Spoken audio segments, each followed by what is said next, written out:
Hey, this is Jana from Pearl Together. So I'm really just excited that you've decided to join me for the basic sock tutorial. So over the period of the next few weeks, I'm going to walk you through how to knit a basic sock. Once you understand the math involved for knitting socks, you'll never look back. You can make socks for babies all the way up to gargantuan man feet. It's very satisfying. No matter how many pairs of socks I knit, I'm always satisfied. It's just a really great functional thing to be able to do.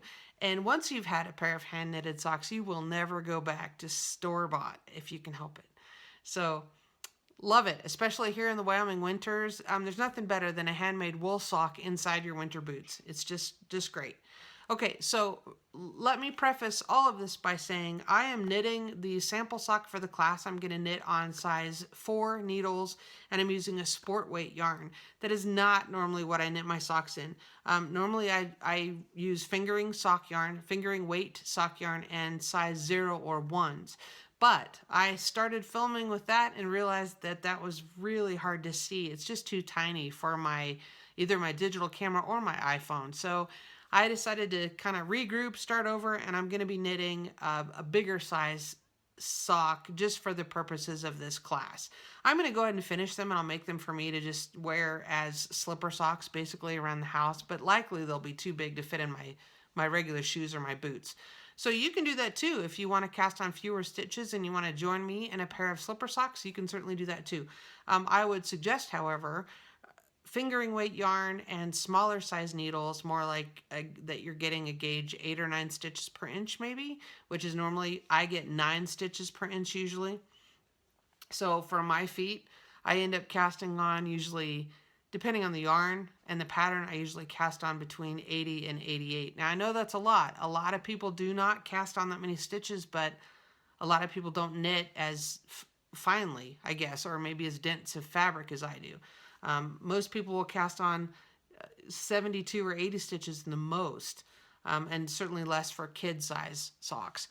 But like I said, for the purposes of this tutorial, I'm going to cast on larger yarn and larger needles just simply so you can see what I'm doing. So bear that in mind, that yours will be much smaller, but we will make it clear. We'll make it clear that the math applies to you. So, all right, let's get started by casting on the number of stitches we need. So in order to determine that, I want you to do some couple of measurements. Measure around the widest part of your ankle, and then measure around the ball of your foot and kind of see, you want to sort of take an average of those. And then you want to knit your swatch and determine how many stitches per inch. And plug that into the calculator that I'll put a link to below. And that should tell you your cast on. I'm guessing you're going to be somewhere in the neighborhood of 64 to 72 stitches casting on, depending on your yarn and your swatching results. If you have any questions about all that, leave me a comment in the Facebook group or here on YouTube. I get notifications of comments, so I'll be sure to see it. All right, let's cast on, get started. Okay, I'm going to start my basic sock with a long tail cast on, and I'll link to that particular tutorial video in the upper right hand corner of this one. So if you want to see how to do the long tail cast on in more depth and detail, you can go there. So check out the sock calculator that I'll post in the links down below in the show notes. And after you do your swatch and determine your stitches per inch, you'll be able to determine how many stitches that you should cast on. Okay, so after we do the cast on, then we will join in the round, and using the magic loop technique, which I much prefer. You can also use double pointed needles if that suits you better, or even 2 circular needles where you have your stitches divided in half on 2 different needles. But for the purposes here, we're going to do the magic loop technique, which I will illustrate as well. So we'll finish our cast on, and we'll start the cuff of our first sock. Okay, so I've cast on my required number of stitches, and now I'm going to slide all of this down to the middle of my cable. And I'm going to count half the number of stitches that I have, which in my case would be 26. 6, 10, 12, 14, 16, 18, 20, 22, 24, 26. Okay, so if you cast on 72, then obviously you're gonna count to, 36. And then I'm gonna hold my finger between there, right at that halfway point, and I'm gonna kind of pinch my cable. I mean, you don't want to bend it severely, but I want to pinch it a little bit and separate. See how I want to separate the two halves of my cast on, so I have an equal number on both sides. Now I'm gonna draw that up to the needle tips. Okay, kind of just work that around.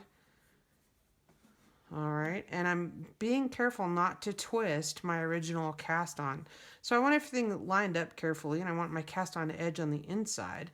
Here's where I finished, and here's the tail. Be careful not to mix up the tail and the working yarn.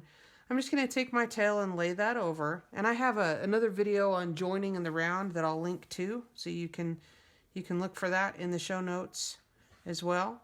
Then I'm going to go into this last stitch that I cast on as if to purl. Then I'm just going to tighten up my tail, and I'm going to draw that through as if I'm purling. But I'm just going to pull it. I'm just going to go ahead and pull it all the way through. Okay, so that's how I join in the round, and then I just simply tie a square knot.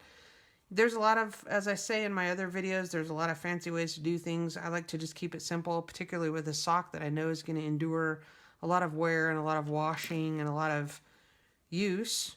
I want to secure my round as best I can. So I'm just doing a couple of overhand knots actually and doing a square knot. So my original cast on edge, and I've got this big loop off to the left, and I have another big loop off to the right, and here's my other working needle. So now what I'm going to do is just go ahead and start in on that same stitch I tied off into, and make sure my tail is off out of the way. I kind of just hold that back, and this is my working yarn. I like to start off my socks with just a knit 2, purl 2 ribbing. So I just knit 2, and then I purl 2. Okay, and again, I have another video that goes more into depth on knitting and purling. You can look for those on the Purl Together playlist. But to start off my sock, I'm just going to knit 2, purl 2, knit 2, purl 2. And you want your cast on number of stitches to be a multiple of 4 for that reason. Now, if you prefer a 1x1 ribbing, which would be knit 1, purl 1, there's nothing wrong with that. That has a little bit different look to it. You can experiment with those and see what you like best. I'm going to carry on with this knit 2, purl 2 ribbing for at least an inch, maybe longer. I'm just going to kind of see how it looks when I get there. I like to have my ribbing be an even number of rows, kind of a multiple of 4. Also, I'm a little OCD that way. I like it to be, a 12 rows, 16 rows, or maybe 20 rows even. So we'll see how it looks and how wide the cuff is when we get that far, and what I like. So when you get to the end, I pull the cables through here. I just pull the cables through here on the other side. And then I'm going to turn my work, push this needle back in, and now I'm going to knit my other half by just simply pulling this through and curling it around. Now, see there, I caught myself. I was going in as if to knit because I am such in the habit of doing that. But I'm in the middle of my ribbing sequence, so I'm going to go in as if to purl. Make sure my yarn is in the front because now I'm purling. Okay, so now I'm purl 2. So we're just going to carry on like this. We're going to do our cuff, do the cuff, and then we will start on the leg. I've knitted 12 rounds of this cuff color, and now I want to change to a contrasting color, partly because I like it and partly for the purposes of just illustrating what I'm doing here with the class. So I'm just going to tie on this light gray, and I'll cut this here in a moment. Once I get started, I'll cut off the other one. But, now is when you get to decide, do you want to do some kind of a stitch pattern for the leg? Do you want to continue the ribbing, or do you just want to knit, knit, knit, knit, and do stockinette stitch round and round and round for the leg? So anyway, I'm gonna, for the purposes of the class and this tutorial, I'm just gonna knit this straight stockinette stitch, which is just knitting around and round and round till it reaches the length that you want for however tall you want the leg of your sock to be. And then we will begin we'll separate our stitches and begin the heel construction. And so don't worry about that right now. This week, for week 1, if you can get your cuff done and knit the leg of your sock with either straight stockinette stitch, the ribbing, or whatever stitch pattern you'd like to throw in there, that would be fabulous. If you want to do a stitch pattern, let me know. I'm happy to help you with that. You know, just post the link, post your questions. Let me know what you're doing. I'd love to help you sort that out. And if you've got it sorted out, show me progress pictures. That's always lots of fun too. Okay, carry on. I will show you my progress in a day or two. And I have lots of other projects going at the same time. So, all right. As always, you're the boss of your knitting. So knit on and let me see your work.